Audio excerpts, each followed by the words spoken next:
2024 के चुनाव के पहले ही हो रहा था कि उनका टिकट कट जाएगा, लेकिन नहीं कटा। मुझे ऐसा लगता है कि नितिन गडकरी का रिसफल में उनको बदला जाएगा या उनकी छुट्टी होगी, डाउट है। बदलाव लेकिन होंगे।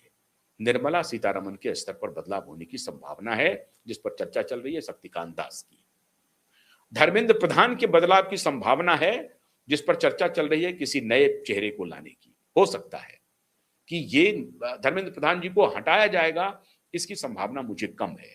धर्मेंद्र प्रधान जी संगठन में भी नहीं जा सकते हैं, क्योंकि वहां बिल्कुल नया चेहरा आएगा और ये सभी जो चेहरे हैं, ये परिपक्व चेहरे हैं, बड़े चेहरे हैं। तो वो नितिन नवीन के अधीन में कैसे काम करेंगे कहना मुश्किल, इसलिए संगठन में भी नहीं होगा, तो इनकी छुट्टी भी नहीं होगी।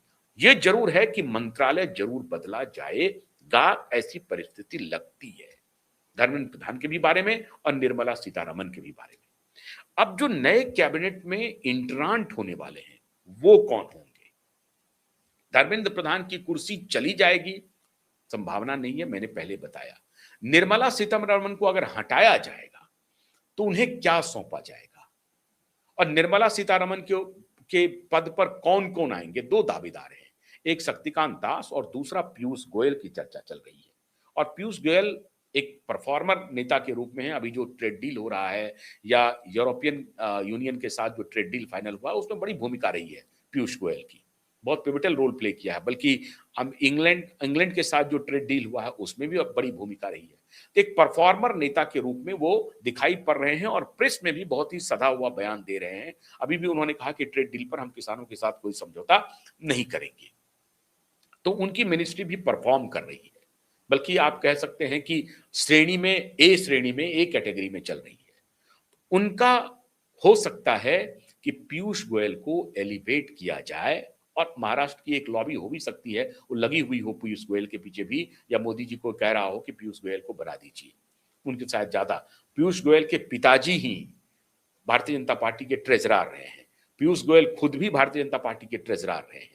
ऐसी परिस्थिति में एक पहले से ट्रेजरर और ऊपर से कॉमर्स मिनिस्ट्री को संभालते रहे हैं, रेल मिनिस्ट्री को उन्होंने संभाला है, बड़ी बड़ी मिनिस्ट्री को संभाला है, अनुभव भी अच्छा है, और वो खुद पेशे से चार्टर्ड अकाउंटेंट हैं। ऐसी परिस्थिति में अगर उनको एलिवेट करके बनाया जाता है, वैसे अप्लाइड इकोनॉमिक्स वाले होंगे, ये कोई अर्थशास्त्री नहीं है, चार्टर्ड अकाउंटेंट अर्थशास्त्री नहीं हो जाता है, वो अप्लाइड इकोनॉमिक्स की अच्छी जानकारी होती है।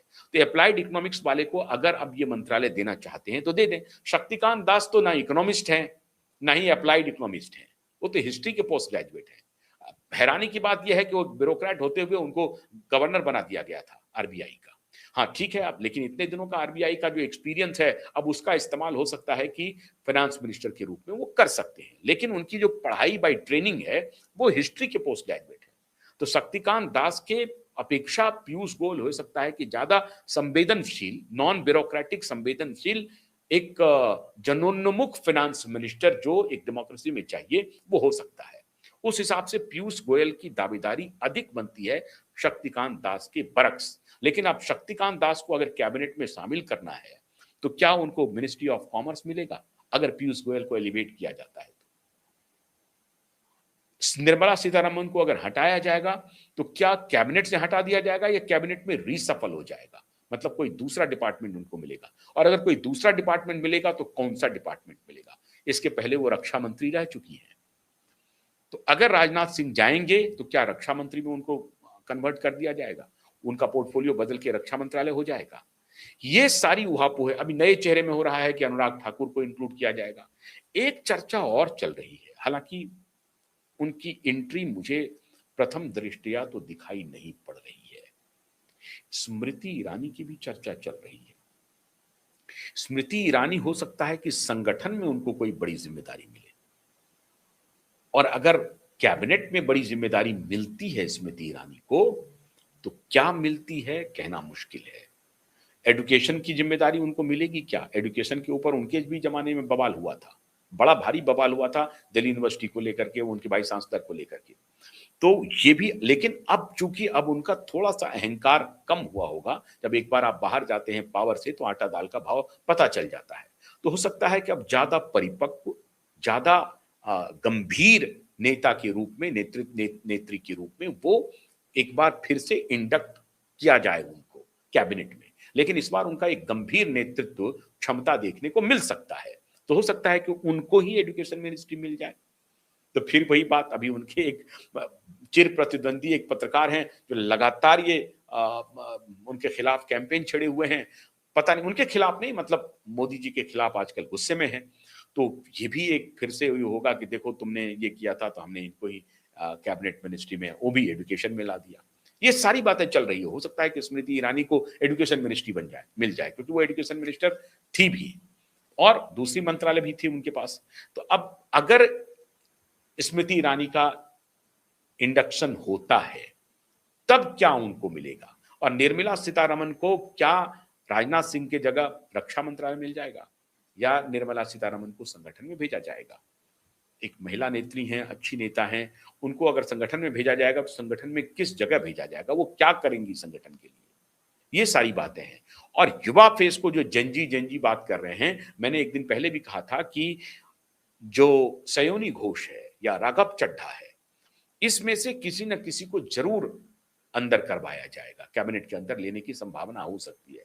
राघव चड्ढा को भी हो सकता है कि मिनिस्ट्री ऑफ फाइनेंस के अंदर में स्टेट दे दिया जाए या कॉमर्स में कहीं पर सेट किया जाए। एजुकेशन में तो मुझे लगता नहीं है कि एजुकेशन उनको दिया जाएगा। स्टेट मिनिस्ट्री मिलेगी, बहुत ज्यादा मिलेगी, कैबिनेट पोर्टफोलियो तो नहीं मिलेगा। स्टेट में उन्हें मिल सकता है। सयोनी घोष भी अगर आएगी तो कहीं पर स्टेट में उनको सेट किया जा सकता है। काकोली घोष दस्तीदार आएंगी तो उनको सेट किया जाता है। पार्थ पवार के बारे में बड़ी चर्चा चल रही है। पार्थ पवार को हो सकता है कि कैबिनेट में जगह मिल जाए, और इसलिए पार्थ पवार मिलने के लिए आए भी थे।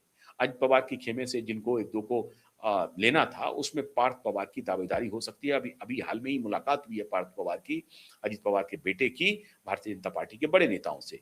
तो पार्थ पवार की भी एंट्री हो सकती है। अब एकनाथ शिंदे के गुट से, शरद पवार के तरफ से जो लोग टूट टूट के आएंगे, इसीलिए बहुत जल्दी फैसला हो जाना है। ये जो टूट की बात मैंने अभी कुछ देर पहले बताई है, वो जल्दी फैसला होना है। शरद पवार की पार्टी से अगर 5 लोगों को आना है तो जल्दी आ जाए एकनाथ शिंदे से, क्योंकि एकनाथ शिंदे के गुट का फाइनल टैली अभी जाना है। Final tally in the final list अभी मोदी जी के पास पहुंचना है कि भाई ये सब नेता हैं, ये सब एस्पिरेंट हैं, इनमें से आपको जिसको चुनना है चुन लीजिए। तो उसमें हो सकता है कि शरद पवार से जो गुट के टूट करके आ रहे हैं उनको भी कोई एक बर्थ मिल जाए, और फिर जो उद्धव ठाकरे से टूट के आ रहे हैं उनको भी कहीं कुछ बर्थ मिले। ये सब सारा उहापोह अभी चल रहा है। लेकिन जो बड़ी खबर है वो राजनाथ जी को लेकर के है, और निर्मला सीतारमण को लेकर के है, धर्मेंद्र प्रधान को लेकर के है। लेकिन धर्मेंद्र प्रधान कैबिनेट से बाहर होंगे नहीं, डिपार्टमेंट, विभाग जरूर बदला जाएगा, ऐसा प्रतीत हो रहा है। हो ही जाएगा कहना मुश्किल है, लेकिन इसमें कोई शक नहीं है कि कुछ एक आध दो आपको ब्यूरोक्रेट भी देखने को मिलेंगे। हाँ, हरदीप पुरी के जाने की पूरी संभावना लग रही है। हो सकता है कि उनकी विदाई जो है वो पूरे मंत्रालय से ही हो जाए, माने कैबिनेट से ही हो जाए, इसकी संभावना लग रही है कि हरदीप पुरी को विदा किया जा सकता है, अगर दूसरा गैंग हावी नहीं हुआ तब। अन्यथा पेट्रोलियम किसी और को, किसी नए चेहरे के पास जा सकता है। अब देखिए आने वाले दिनों में क्या होता है। प्रधानमंत्री आज तक बाहर हैं, कल लौट जाएंगे और फिर 6 की तारीख के बाद वो निकल जाएंगे। 6 से लेकर 11 तक वो इंडोनेशिया, ऑस्ट्रेलिया और न्यूजीलैंड की यात्रा पर है। तो प्रधानमंत्री विदेश यात्रा पर ज्यादा आजकल जा रहे हैं, पता नहीं क्यों जा रहे हैं। विदेश के देश के लिए ही जा रहे होंगे, लेकिन अभी उन्होंने कहा था कि विदेश की यात्रा कम कीजिए, वो खुद ही यात्रा पर चल निकल पड़े हैं, देश को सुदृढ़ करने के लिए निकल पड़े हैं, वो अच्छी बात है। लेकिन प्रधानमंत्री की जो दूसरी शेड्यूल्ड है यात्रा, वो 6 तारीख से ऑलरेडी है, 6 जुलाई से 3-4 दिन की यात्रा पर जाएंगे, तो वहां से घूम करके आएंगे। तो 6 जुलाई के पहले पहले कैबिनेट रिसफल हो जाना है और भारतीय जनता पार्टी के संगठन का भी नया लिस्ट आ जाएगा। बहुत बहुत शुक्रिया, नमस्कार।